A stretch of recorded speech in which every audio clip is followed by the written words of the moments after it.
ಮಾತನ್ನ ಆರಂಭದ ಮೂಲಕ ಆರಂಭಿಸಲ್ಪಡುತ್ತದೆ. ಪತ್ರಿಕಾ ದಿನಾಚರಣೆಯನ್ನ ಕನ್ನಡದ ಪತ್ರಿಕೆ ಹುಟ್ಟಿದ ದಿನವನ್ನೇ ನಾವು ಪತ್ರಿಕಾ ದಿನಾಚರಣೆಯಾಗಿ ಆಚರಣೆ ಮಾಡ್ತೇವೆ. ಸಾಕಷ್ಟು ಪತ್ರಿಕಾ ವೃತ್ತಿ ಸ್ವಾತಂತ್ರ್ಯ ಪೂರ್ವದಲ್ಲಿ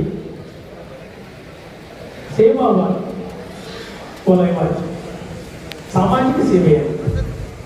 ಈಗ ತದನಂತರ ಅದು ಉದ್ಯಮವಾಗಿ ಬೆಳವಣಿಗೆ ಆದ ನಂತರ ಪತ್ರಕರ್ತ ವೃತ್ತಿ ಕೂಡ ವೃತ್ತಿಯಾಗಿ. ಹಾಗೆ ರಾಜ್ಯ ಸರ್ಕಾರವು ಕೂಡ ಪತ್ರಕರ್ತರಿಗೆ ಸೌಲಭ್ಯ ಕೊಡುವಂತ ಸಂದರ್ಭದಲ್ಲಿ ಕೇವಲ ಮಾನ್ಯ SP ಸಾಹೇಬರು ವೇದಿಕೆಗೆ ಆಗಮಿಸಬೇಕಂತ ಹೇಳಿ ಕೋರುತ್ತೇನೆ. ಜಿಲ್ಲಾ ಕೇಂದ್ರಗಳಿಗೆ ದೊಡ್ಡ ದೊಡ್ಡ ನಗರಗಳಿಗೆ ಮಾತ್ರ ಸೀಮಿತ ಆಗಿದೆ. ಆದರೆ ಗ್ರಾಮೀಣ ಭಾಗದಲ್ಲಿ ತಾನೇ ನಮ್ಮೊಂದು ಭದ್ರತೆ ಇಲ್ಲದಂತ ಬದುಕು ಆಗಿದೆ.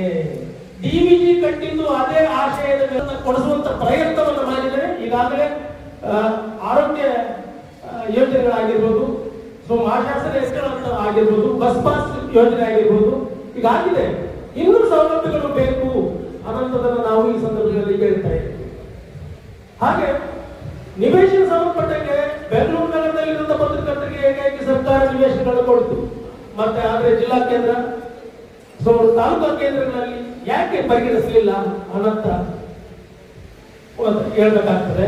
ಸರ್ಕಾರ ಗ್ರಾಮೀಣ ಭಾಗದಲ್ಲಿ ಇರುವಂತಹ ಪತ್ರಕರ್ತರಿಗೂ ಕೂಡ ಒತ್ತು ಕೊಡಬೇಕು. ಹಾಗೆ ಲಿಂಗ್ಸ್ಗೂರಿನಲ್ಲಿ ನಡೆದಂತಹ ಪತ್ರಿಕಾ ದಿನಾಚರಣೆ ಸಂದರ್ಭದಲ್ಲಿ ಮಾನ್ಯ ಸಚಿವರು ಅವತ್ತಿನ ಇಲ್ಲ ರಾಯಚೂರು ನಗರದಲ್ಲಿ ಪತ್ರಕರ್ತರಿಗೆ ನಿವೇಶನಕ್ಕಾಗಿ ಒಂದು ಭೂಮಿಯನ್ನ ಹುಡುಕಿ ಅನ್ನಂತ ಮಾತನ್ನ ಮಾನ್ಯ ಬೋಸರಾಜ್ ಸಾಹೇಬರು ಕೂಡ ಅವತ್ತಿನ ಲಿಂಗ್ಸ್ಗೂರಿನಲ್ಲಿ ಹೇಳಿದ್ರು. ಹಾಗೆ ಆ ಪ್ರೊಸೆಸ್ ಮಾನ್ಯ ಇಂದಿನ ಜಿಲ್ಲಾಧಿಕಾರಿಗಳಾದಂತಹ ನಿತೀಶ್ ಅವರು ಕೂಡ ಆ ಜಾಗನ್ನ ಹುಡುಕಿದೀವಿ. 5 ಎಕರೆ ಲ್ಯಾಂಡ್ ಅನ್ನ ಪತ್ರಕರ್ತರ ನಿವೇಶನಕ್ಕಾಗಿ ಆ ಲ್ಯಾಂಡ್ ಅನ್ನ ಗುರುತಿಸಿದೀವಿ. ಈಗಾಗಲೇ ಜಿಲ್ಲಾಧಿಕಾರಿಗಳಿಂದ ಪ್ರಾರಂಭ ಆಗಿದೆ.